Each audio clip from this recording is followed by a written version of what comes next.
guys, and welcome back to this week's episode of It's Pretty Simple, a podcast where I talk about fitness, health, wellness, nutrition, and just things to make your journey easier. So, on today's episode, I have a guest with me.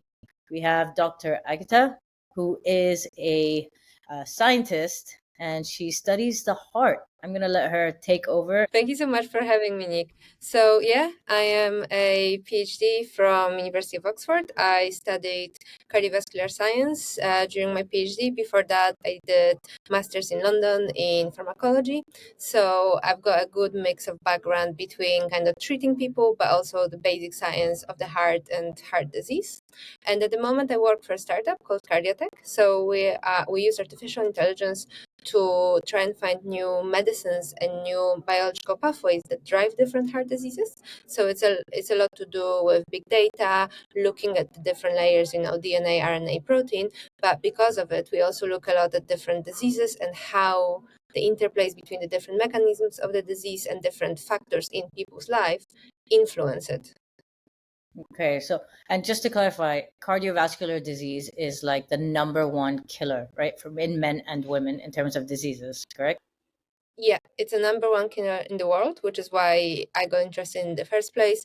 It's also very interestingly one of the few diseases that are still on the rise. So globally, we're managing to treat more and more cancers. The cancers deaths are going down per year. We are treating infections, they're going down per year, whereas cardiovascular disease is the one and only that keeps going up in a lot of countries. And there's a trend that it used to be that cardiovascular disease was the main killer in the Western world, in the more developed countries, and then the developing world, they were struggling more with infections. Now it's tending to be pushed towards cardiovascular disease everywhere, and that is due mainly to lifestyle and accessibility to food and to life choices. So basically, the more spoiled we're becoming, the more unhealthy we're getting. Yeah, exactly. And Yeah. also, just the way that the world is at the moment, for people in developing countries, it's often cheaper to go and feed their family in McDonald's than to go buy fresh fruit and veg. And that is driving their obesity, that is driving their heart disease. I mean, like, it's crazy how expensive it is to buy healthy food versus unhealthy food nowadays. So, when poor families who are not making as much money, it totally makes sense. But obviously, it's a heart disease is just on the rise. So I wanted to get you on the show so we can kind of correlate heart disease and how people can try to prevent it. From my understanding, I know that with heart disease, or you can correct me if I'm wrong, that it's the one thing that we actually do need medication for. You can slow it down, but at some point, if you do have heart issues, you do need to get on medication. It's not something that you can just solve, right? Yeah, so it very much depends on the heart problems that you're having. So heart disease and vascular disease that encompasses a lot of things. We're talking here from starting from diseases of aging like arteriosclerosis, where everybody gets it to a different degree as we age, to genetic conditions like hypertrophic cardiomyopathy, which is the sudden cardiac death syndrome, which kills the high performing athletes where they just, footballers dropping dead on the pitch, So there is a big range of what we're talking about, but in most cases, it is true that cardiovascular disease, you do need medications for. However, a lot of it can be pushed back or reduced with healthy lifestyle. And a lot of it comes down also to just knowing what you're doing and knowing what you need and what your body needs. Yeah, that's super interesting. I've been reading a lot about these athletes just like dropping dead like right after a marathon or something like that, and it's quite scary. But I mean, that's a genetic issue. Very rare. Yeah. I think us normal people, we can actually try to take care of our heart health. So I want to jump a bit into fitness for cardiovascular health.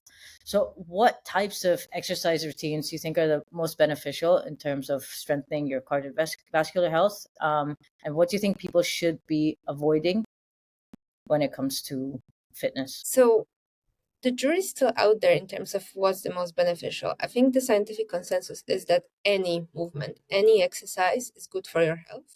The latest data suggests that optimally you should do 300 minutes per week of exercise, which is 5 hours, which is quite a lot. And most people struggle to achieve that goal. But then that can be anything from cardio through strengthening exercises, through even just, gardening, walking around, biking to work, like any kind of physical movement helps with your cardiovascular health.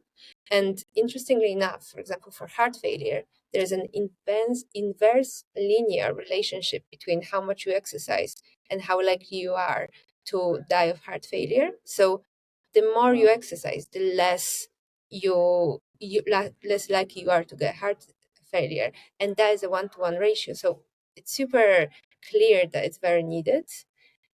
When it comes to what type of exercise, there has been quite a few studies done on it, but they're not very conclusive. So one thing that is coming out right now, it seems to be that in a short term, it's perhaps easier to achieve kind of healthy lifestyle with cardio exercises. But then in terms of prolonging longevity, actually strengthening exercises seem to be having a longer term impact. So people who do strength training, they tend to live longer in terms of number of years lived. But the general kind of guidelines at the moment is 50-50 cardio and strength. That would So be ideal for people. so both are equally as important. So Yeah, both are equally n- important. now when we talk about cardio, right?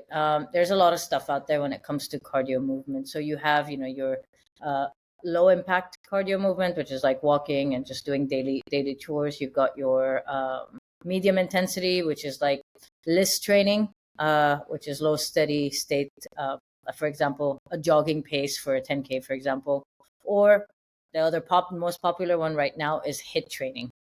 Is there any correlation between each and every single one of those, and which one is more beneficial, or it's still on just train in general is good? So there has been quite a lot of studies done on HIIT because of how popular it is, but also because how attractive it is to physicians. So physicians, can recommend HIIT being like, oh, if you don't have 5 hours per week to exercise, do this 30 minutes, 1 minute intervals. It seems achievable if people are trying to achieve their goals. It's been shown that HIIT actually is really good for your vascular health. So it helps with release of a factor called VEGF, which is vascular endothelial growth factor. And that in your body is important for formation of new blood vessels, but also for the health of your current blood vessels. So it helps with, better oxygenation of your tissues, but also with maintaining the health of your vasculature. In terms of the HIIT versus lower impact, I think from the studies that have came out recently, it seems like they're both beneficial, and it's down to the person doing it, because there's a lot of other factors involved, such as health of their joints, for example. High impact, not very suitable for them. So then I think the health benefits from smaller amount of HIIT versus slightly longer periods of low impact exercise were comparable. Okay, that's really interesting. And would you say that, I mean, this is like for the gen pop, right? But like if I was to look at um somebody who has family history of heart disease, is it still recommended for them to also do HIIT, or is that too much strain on the heart? I mean, depends at the levels. In terms of doing, a couple of HIIT sessions a week, I think it's healthy for everybody. Unless you have like a proper heart failure where your body just cannot support any exercise, in which case, obviously, the low impact is more important. But if you're worried that your parents have hypertension or they have, coronary artery disease, and you might get it from them a little earlier in life than most people, that is actually good for you to do HIIT. You wouldn't maybe go Right. into, high performance athletes levels where you're straining your heart to a point where it might actually struggle, but the kind of normal physical activity that is expected, like I said, up to 5 hours a week, is healthy for everybody. So everyone needs to move to better their heart health, and it's like you said, 50-50 strength and cardio. So both are equally as important, longevity Yeah. and heart health. All right, cool. Yeah, because I always find there's people who just think that just doing cardio is enough for their longevity and their health because they think about the heart, but then they don't really look at the strength part because they don't understand the concept because their heart rate doesn't go up that much. Um, from what I know, strength training really helps with your bone density, your muscle mass, and all of that.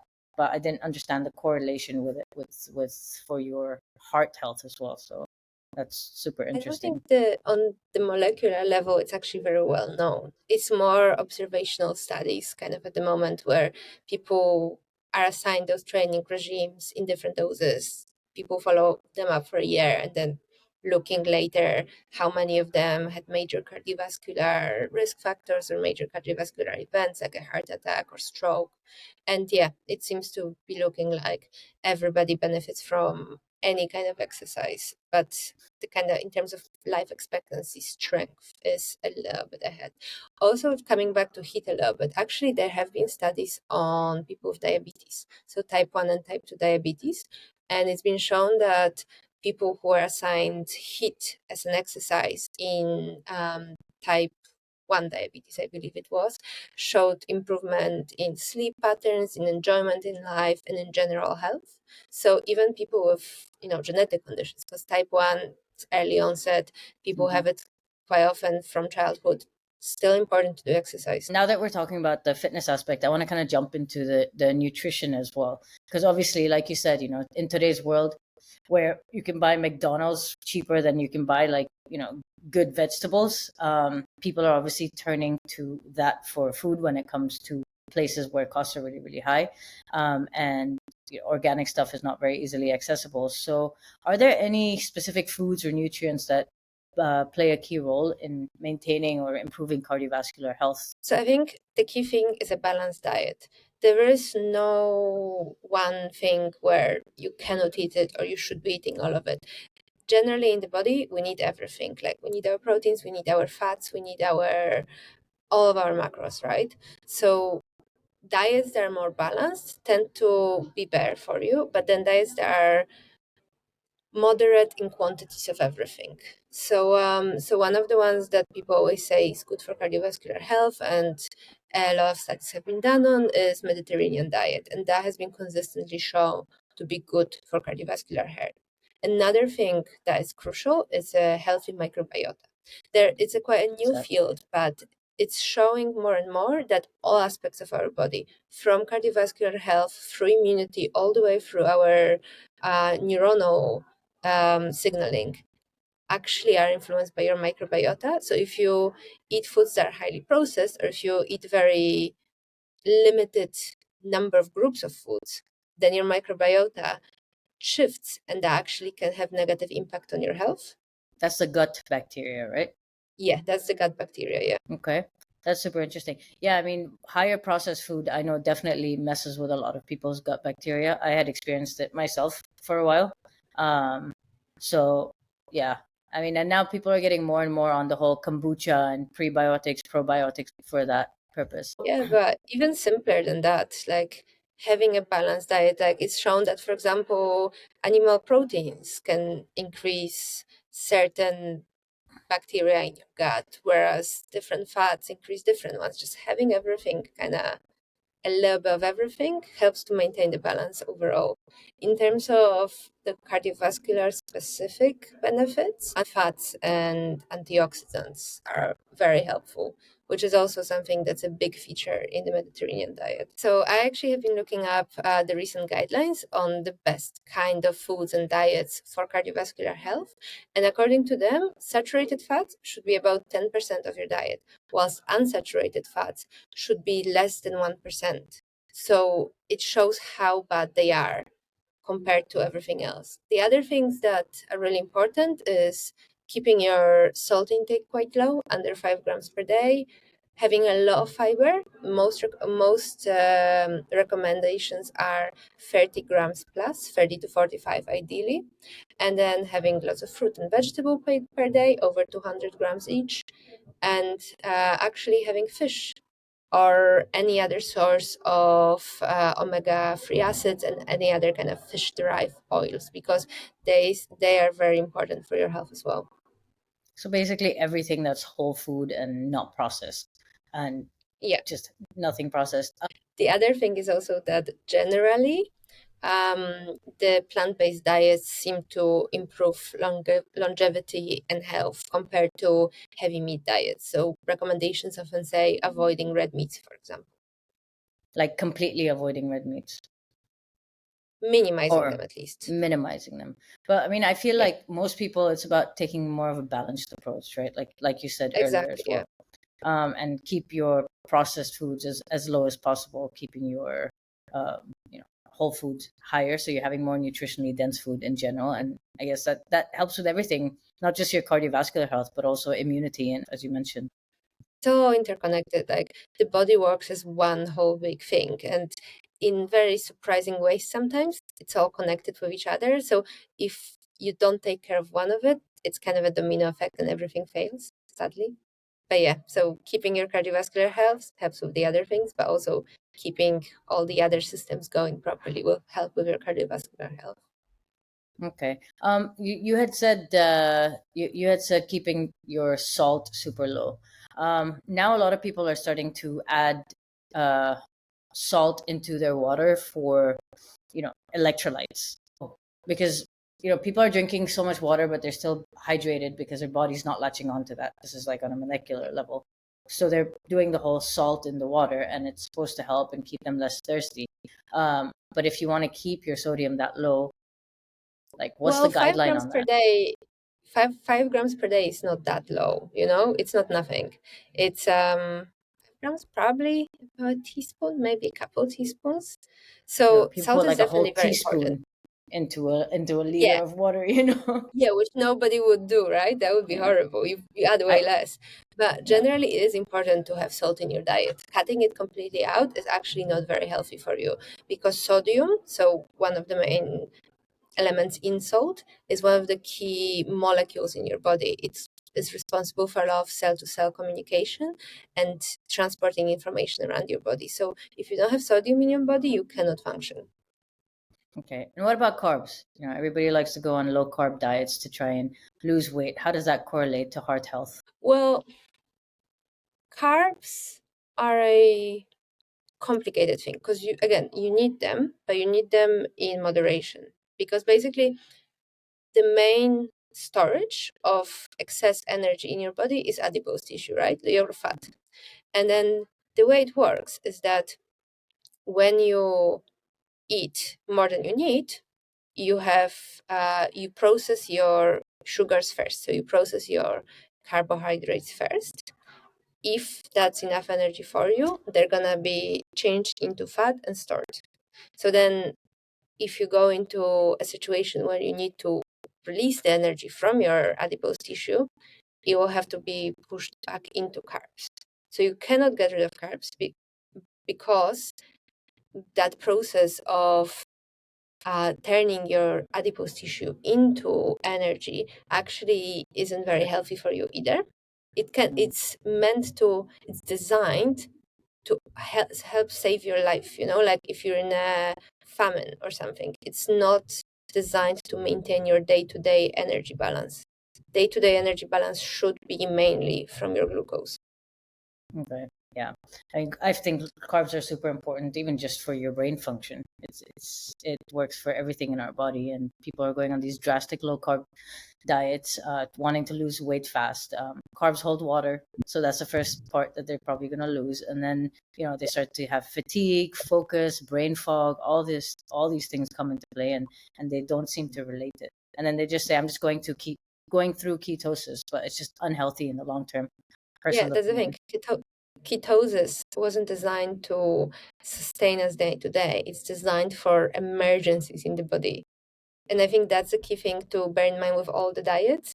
If you're Mm. pushing your body to a point where you're exploiting mechanisms that were designed to save you in critical life or death situations, you're not doing any favors to your body because that all comes at a cost. Yeah. So I mean, these none of these are sustainable at the end of the day. No, exactly. So And I think that's the key thing with everything, that whatever you do health wise, it has to be sustainable because maintaining those habits long term is what brings the benefits long term. Mm-hmm. Yeah, definitely. I mean, this is what I always preach. Like, I don't like restrictions on anything, and I don't like fats. I think having a balanced approach is so, so important, because you're looking at your long-term health, longevity at the end of the day. And like, at least now I work with women who are in their 30s and above, and it's become more and more obvious that people's goals are shifting from I want to lose all this weight to I just want to be healthy, you know? And it's really nice to Yeah. see. So it's getting easier and easier, at least with the people I work with, to kind of put this balanced approach out there. But of course, there's still so many people who are going in for the quick fix. Um, Talking about quick fixes, now we've got these amazing things out in the market, like Ozempic and Manjaro, and I think there's a few other ones, right? So, uh, Yeah. from my understanding, it's a diabetes medication that people are now using for weight loss. Yeah, exactly. Yeah. So it's a diabetes medication, and it is shown to have very good cardiovascular benefits, actually, and that is partially due to weight loss, partially due to independent mechanisms that are to do with cardiovascular health. But the jury is still out there as to how long those impacts will last. At the moment, given that those medications have been on the market only for a couple of years, it is known that as soon as you stop it, your weight comes back, sometimes even more. It's extremely unclear whether any cardiovascular benefits you've had from them when you were taking it. And those benefits are huge. We're talking 20% reduction in major cardiovascular risks, But this is because whether of they the weight persist loss. post But this is because of and the weight loss. independently as well. Okay, People think that it's both weight loss and independently also the drug itself acting on the heart. that's interesting. I But yeah, hadn't it's heard that. very unclear whether those will persist or not. Yeah, Okay, it's a and huge thing. So they're trying now to license Ozempic to be used for heart failure, which will be a major thing because heart failure is horrible condition, pretty much deadly. So basically, it means your heart is not strong enough to pump blood, and at some point, it will just be so weak that it will stop. And there isn't very many medications out there that help with it. Those patients, for at the moment, their main treatment is heart transplant, which obviously extremely difficult procedure, extremely hard to procure transplantable hearts as well. So 20% reduction in that is a huge benefit for the patients. But yeah, it's still a very severe medical condition that we're talking about. We're not talking about just losing weight for people who are a few pounds over what they would like to be. yeah, so this is what I wanted to come to, like, in terms of, there's all these fads, and Ozempic is the new thing. And now now you're saying there are, big advantages for people with pre-existing heart conditions. But for people who just want to use it for weight loss, what are the risks associated with it? Or, and like, is it something that you think people should be doing, given that it's made for diabetes, and now maybe for heart conditions? And like you said, they're using it just to drop a few pounds. Yeah, I don't think they should be using it off label. It's always very dangerous because when you think about it with any medication, Ozempic or anything else that relates to weight loss or heart, they are designed for people whose body is in imbalance. So when the body is in balance, that medication is pushing it back to balance. So if your body is essentially in balance, it will push it out into the imbalanced state that might actually be very dangerous for you. Also, another thing is the dosing. So the dosing that you can get from pharmacy or like your doctor will prescribe you, that is based on very rigorous research and on how people's body change with disease.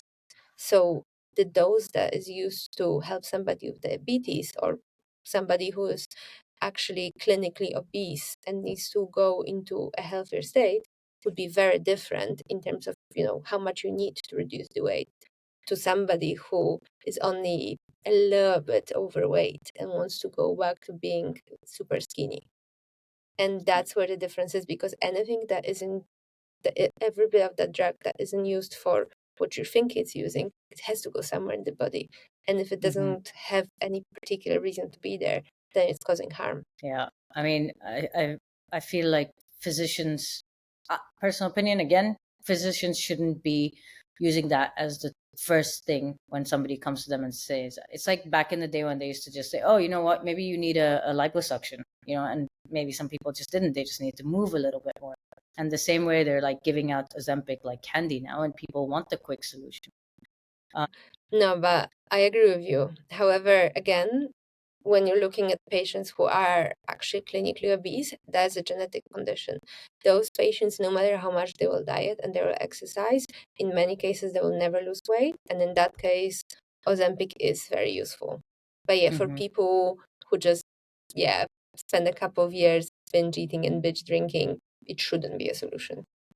Yeah.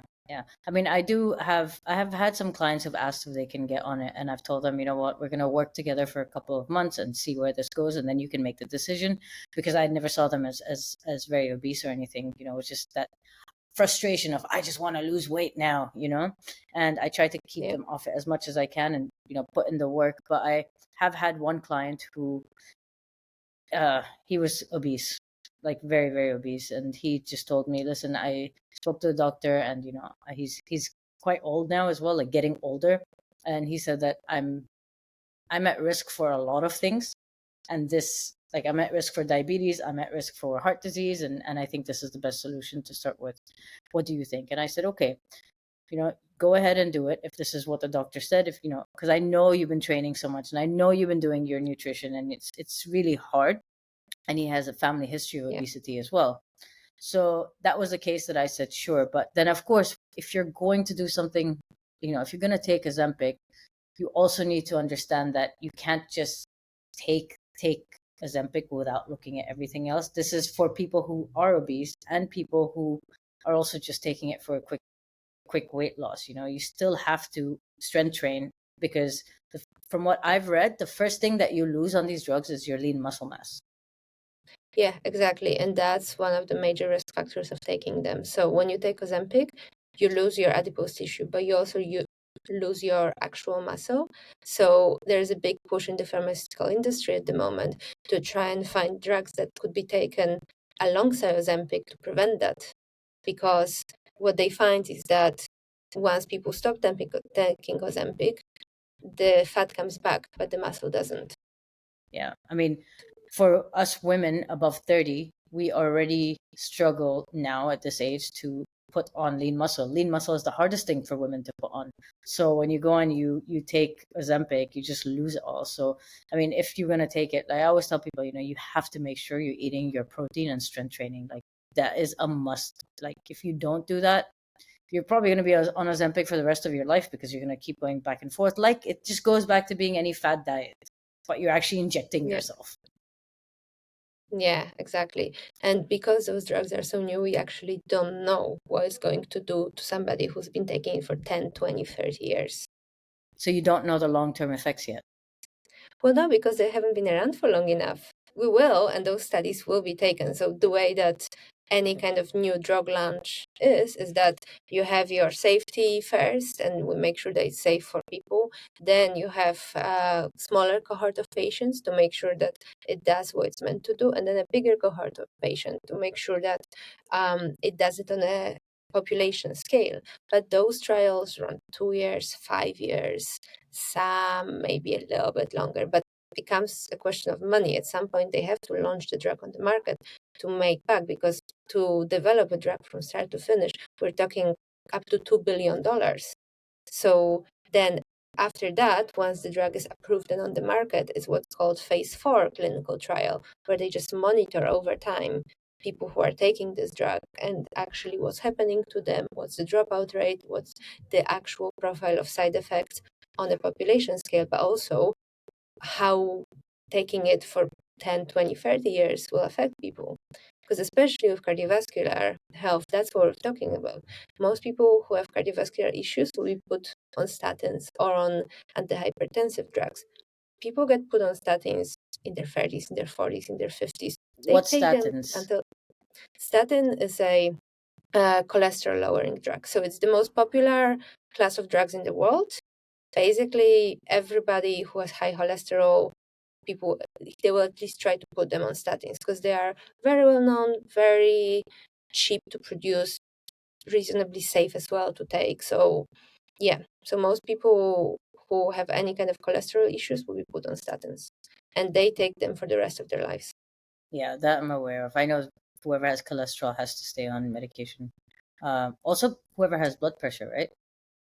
Yeah, blood pressure medications are also pretty much for life, depending on how bad your blood pressure is, because you can actually reduce your blood pressure and help to maintain it with a healthy lifestyle, but most people struggle to achieve that. So then they get put on medication that helps. So again, it's just people just don't want to eat better and go out for a walk, and so they get put To a on certain medication. extent, yeah, but also after a while, if you've had bad blood pressure undetected for a long time, it changes the way that your vasculature is. It becomes stiffer. So actually, no matter how much exercise you do and how you change your diet, you will never come back to healthy.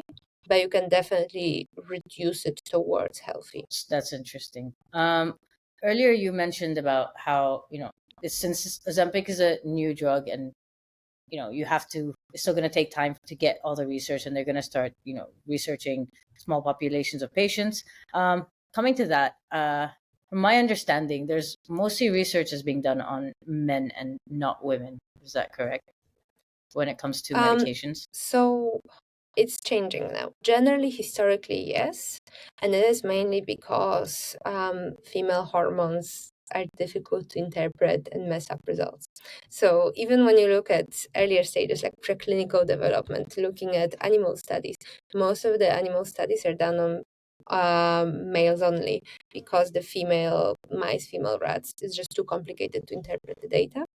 But right now, there is a big push towards there being a more balanced approach, especially with human studies. So I think with the recent drugs, there is no a chance they will go to the market without having been tested on men and women. Because I was reading that a lot of, like, back in the day, or I don't know what back in the day is, but I can't remember exactly when, but not too long ago, um, Oh, you yeah, know, when very there would recent. be studies, yeah, when there would be, women there was a woman, yes, this is what it was. She's a scientist, actually. Um, she's for women's health, and she said that she was in a lab with two guys, and they were doing research, and they would always tell her, like, there's something wrong with her results, and finally they said, yeah, it's because of the whole your hormones, it's going up and down all the time, and so we're not going to be using your data anymore. So Oh, then she yeah. realized that this is what they always do, and whenever they have females, and if they don't match with the males data, they throw it out, because then it just complicates the entire study. Yeah, that is a very common practice. Again, less and less now because people have become more aware of it, and there is a big push from the founders as well and from regulators to include females in the studies. But for example, even now, phase one, so the safety study, so the first in humans of any new drug, if I remember correctly, it is still in regulations that it's only young, healthy males that can take it. I mean, this is Until also now. partially because no. I think it still is the case, but that's also partially because it's a brand new drug and they are worried about female fertility because it's much more delicate and easier to mess than men's. So they don't want to put women at risk. But then, yeah, it's phase two onwards. As soon as patients come in and actual kind of real life data, there should be women involved. I agree with you that it wasn't always the case, and a lot of the older drugs have been developed mainly on men, and also then therefore the doses have been mainly adjusted for men, because I think that's where the big difference come in. Like the dose of the drug that you're taking is mainly dependent on your body, like how big you are, how heavy you are, and that's all been kind of adjusted for male measurements more than female measurements. Yeah. Well, I'm glad that they're actually planning on changing that, because I think that would be a big change, because a lot of these drugs, I think, have messed up. I mean, I feel like a lot of women have a lot more hormonal issues that could be related to the medications that they take, and we have no idea. Yeah, and there's very little research on it as well. Yeah, because I feel there's a lot of metabolic conditions like getting more and more. I mean, I don't know if the testing has become better or what, but, like, PCOS, thyroid, like, there's so many things happening now, more and more in women than it used to be, and could be because of this? I think there could be a variety of different factors involved. One part could be the medications, but there's also something called epigenetics. So basically, if you remember your biology dogma from school, you have the DNA that gets turned into RNA that gets turned into protein. I don't remember Now, biology. But yeah. well, so yeah, so kind of the basic principle of biology is that you have your DNA, so the code that is in every single cell in your body that contains all the information about you, and you inherit half of that from your mom, half of that from your dad, and then parts of that code get translated into RNA, so a messenger molecule that tells the cell you are now a skin cell or you are now a muscle cell, and therefore you need to produce those proteins because this is what you need for functioning. And then that then gets turned into the actual proteins in our body that do the actions that they're required to. So that's always been viewed, well, always since the 50s, more or less, as the kind of principle of biology and how we are governed as an organism. But recently, in the last maybe 10, 20 years, this idea of epigenetics came into place. So people have realized that the way our parents live actually introduces small but significant changes to our DNA. So they don't change the code itself, but they change molecules that attach to the DNA and therefore change slightly what is being turned into RNA and why. So it's little things like methylation, for example, is one of them. And that you actually inherit from your parents as well. And then you accumulate your own throughout your life. So they think that a lot of those new and slightly unexplainable trends in societal health, like rise of certain diseases, might be partially due to epigenetics and due to the lifestyle that our parents had and unknowingly we inherited from them. That's interesting. I mean, I did hear about this, and I think there was something that I had read that was with epigenetics was that if there was a mother who, for example, was super malnutrition, it could turn out that the child will actually have a binge eating problem because it's that, Yeah. the craving of something that the mother didn't have, and it's not something that they've just developed. It's something that has come from birth. Yeah, and it's So also not something that happened to the mother during pregnancy. She could be malnourished in childhood, and yet her child will be affected by that. yeah, super interesting, right? That's what they say when we carry our generational trauma. I think it's all of these things put together, right? Yeah, I Uh, think so. yeah.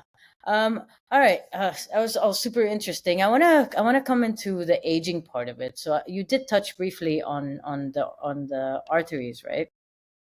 Yeah. And I remember also when we did meet, we had this conversation, which kind of brought the whole idea of me bringing you on to the podcast. It had to do with, from what I remember, was fat developing in the arteries of the heart, and not just visceral fat around the organs. Correct? Yeah. Um, Yeah. So in terms of kind of aging, there is, yeah. So aging is a biological process. So our bodies age in a certain way and is still quite unexplored actually, and it's not very well known why people age differently. But in terms of cardiovascular health, it is very well known that with age, our heart weakens, but also with age, our vasculature weakens. And one of the key things that happens to it is what we call atherosclerosis. So that's one of the main societal disease at the moment. It's a buildup of fat in our arteries. So they can be arteries, coronary arteries that feed our heart with blood, but it can be any arteries. Your breast artery can have it. Your leg arteries can have it. Quite popular place for the fats to build up is also your carotid artery, so the one that supplies your brain with the blood. And that is partially, well, majority of it is due to lifestyle and diet, because mhm. what happens is that if you have poor diet and you have a poor lifestyle, you don't move very much, that quickens the weakening of your blood vessels, and it also causes a low grade but chronic inflammation in your body. So imagine if you have a cold or if you've cut yourself and you have a wound, there is a response in your body that's called inflammation that basically comes in and then solves the problem and then brings it back to what it should be, to your state of what we call homeostasis or balance in the body.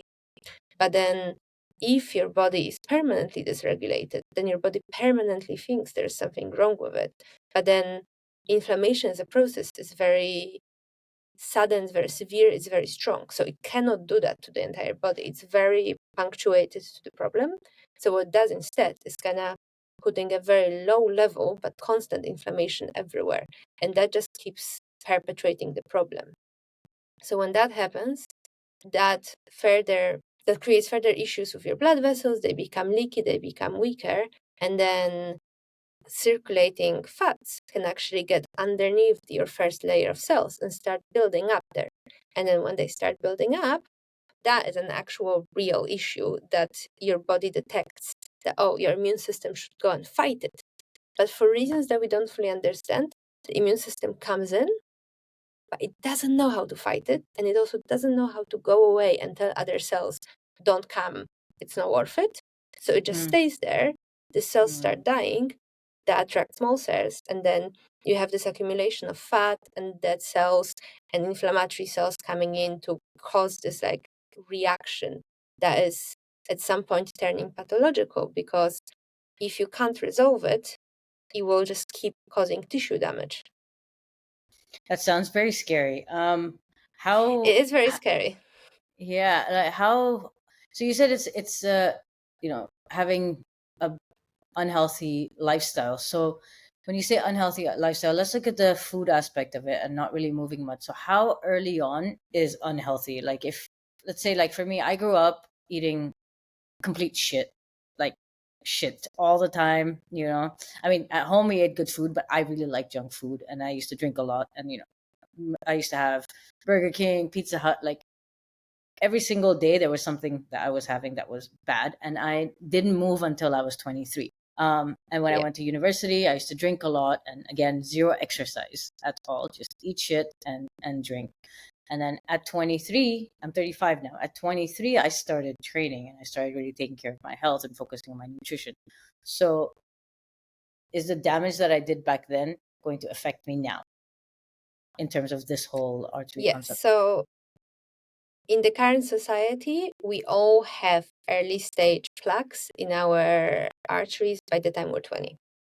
So pretty much everybody in the Western society will have different levels of them by the time we reach adulthood, which is really scary, and it's something quite new because it used to be old people's disease, and now the age that actually affects people is being pushed further and further.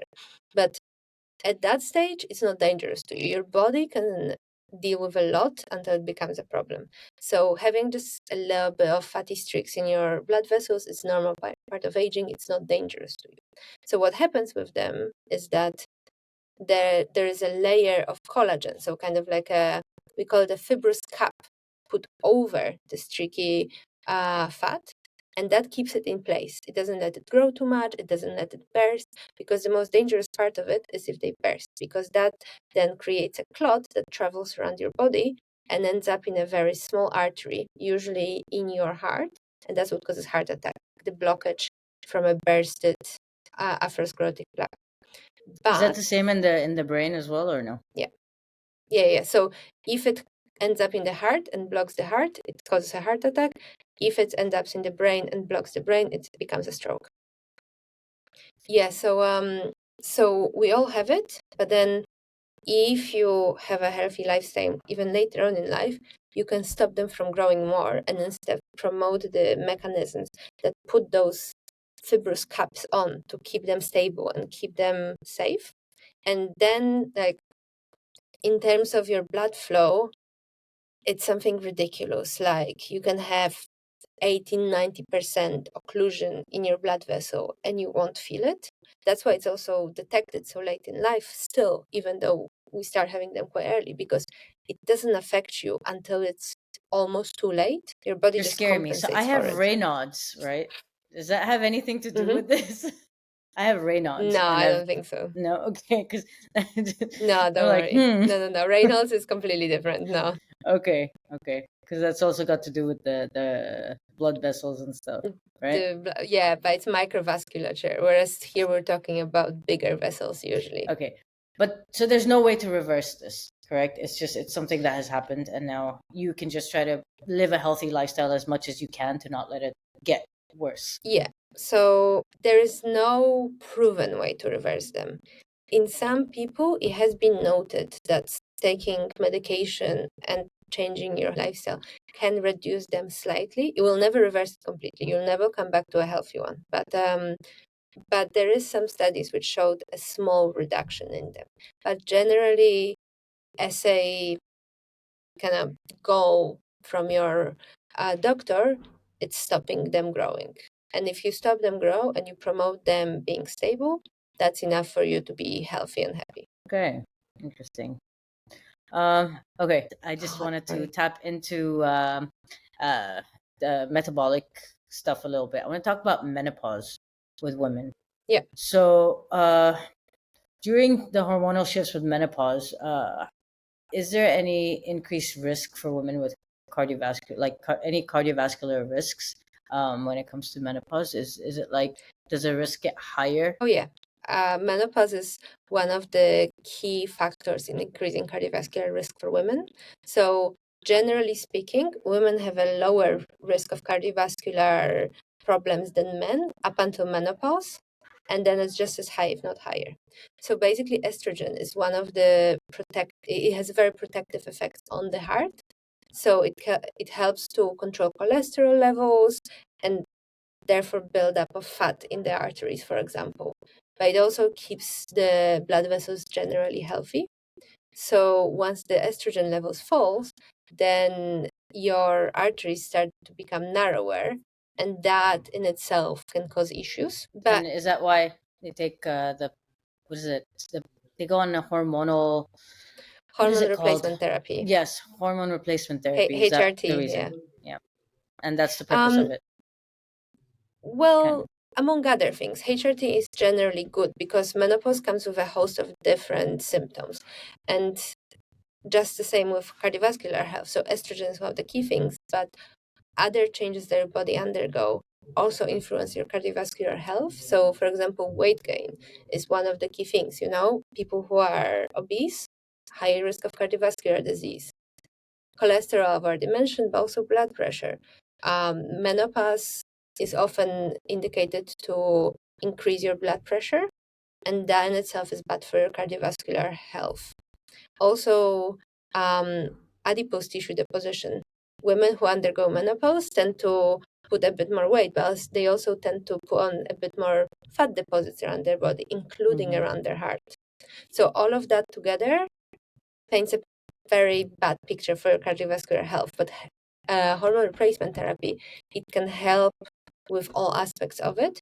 So it's not even just directly on the heart, it's just all those different aspects of menopause. Same with, for example, movement help. But then women who are undergoing menopause, because of the changes their body is undergoing, they might be a bit more hesitant to move more or a bit more unwilling. They may feel tired, they may feel, like hot flashes. If the hormonal replacement therapy helps with that, it helps them to move, it helps reduce cardiovascular risk. It has been shown the earlier it started, the better in terms of cardiovascular and stroke outcomes. So women who start their hormone replacement therapy quite early into their menopause tend to have a long-term more benefit in terms of cardiovascular health.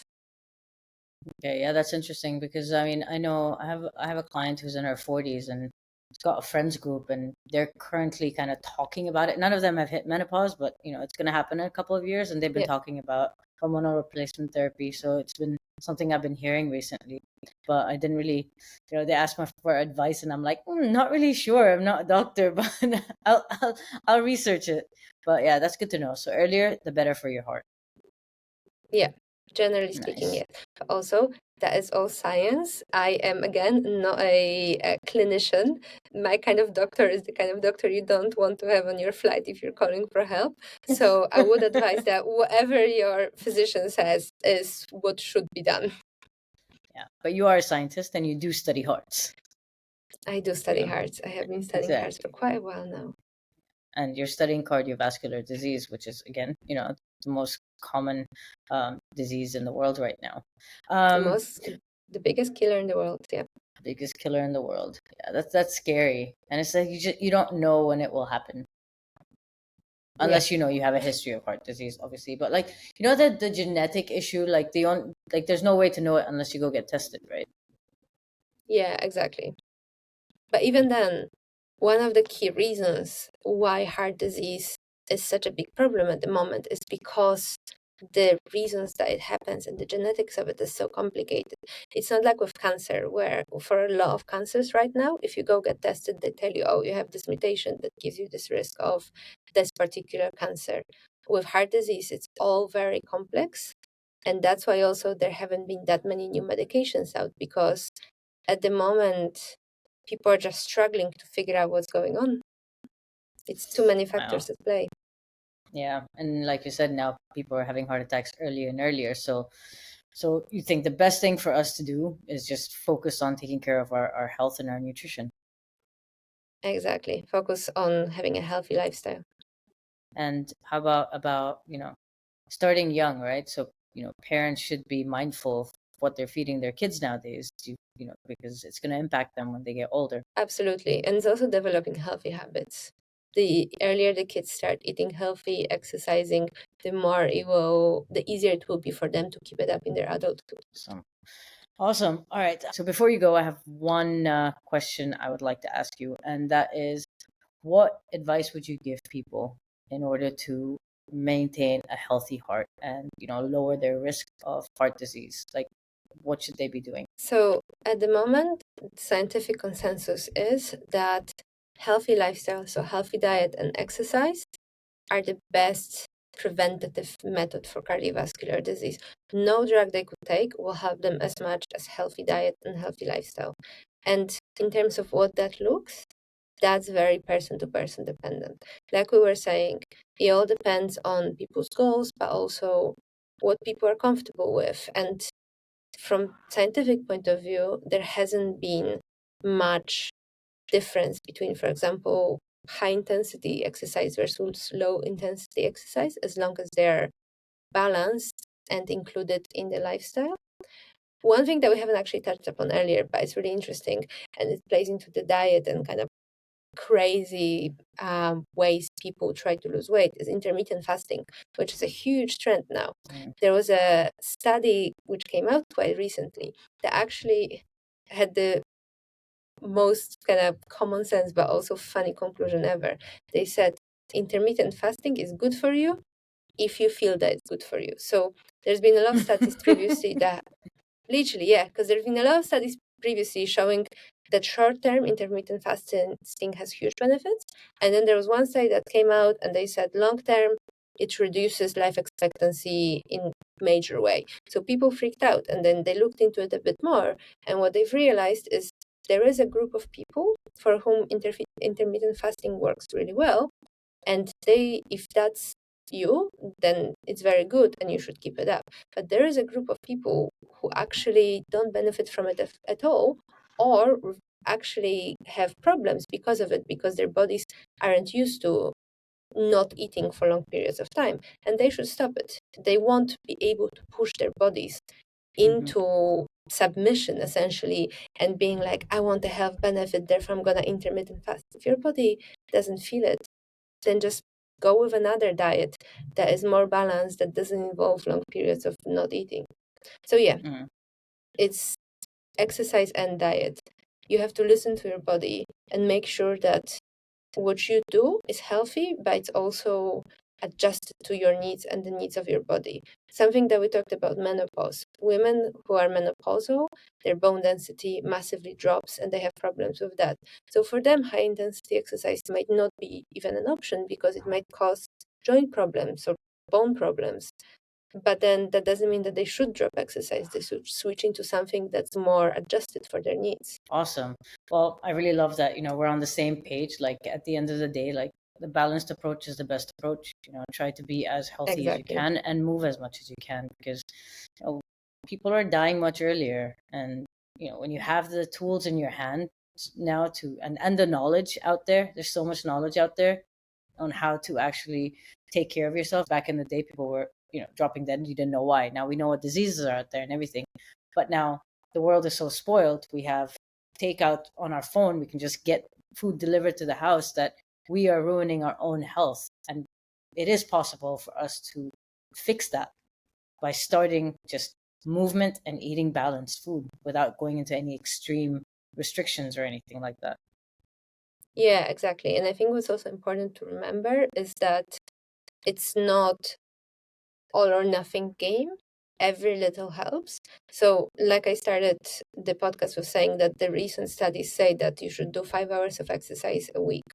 That is what's the sweet spot, and that's where you hit the plateau. Anything more than that, you won't see any health benefits. But it doesn't mean that if you do an hour a week, it won't be helpful to you. Like people have to realize that those changes to your body don't happen overnight, but they also don't get reversed overnight. So it's about building stable and maintainable habits that then they can serve them for life. I mean, I think it's the same way with food as well, right? You're allowed to enjoy your little processed treat once in a while, but don't let that be your entire diet, right? Exactly, yeah. It's like one pizza is not going to cause a heart attack, Like having one pizza a day will. Yeah. So it's moderation, balance, and just listening to your body. Awesome. Exactly. Awesome. Well, thank you, Dr. Agatha, for coming onto the show. And I really enjoyed this conversation. I learned so much. I've been doing quite a bit of reading ever since we actually had our initial conversation, like 3 months ago or 2 months ago. This really got me interested in understanding like heart health a little bit more. So I was really super excited for this, and I really enjoyed this, and I learned a lot today. So thank you so much. I really appreciate you being here. Thank you so much for having me. It's been so interesting to talk to you as well, because like this is not usually the heart health that I think about. I think more, drugs, patients, clinical trials. So it's been really interesting for me as well to read up more on the latest studies and all the things around kind of balanced diet, exercise. Yeah, it's been great. Awesome. All right. Well, guys, thank you so much for watching today's episode. Make sure you hit subscribe if you like this episode. If you found this interesting, make sure to share it with a friend. And yeah, I will see you guys next week. Stay healthy, stay fit, and take care of your heart.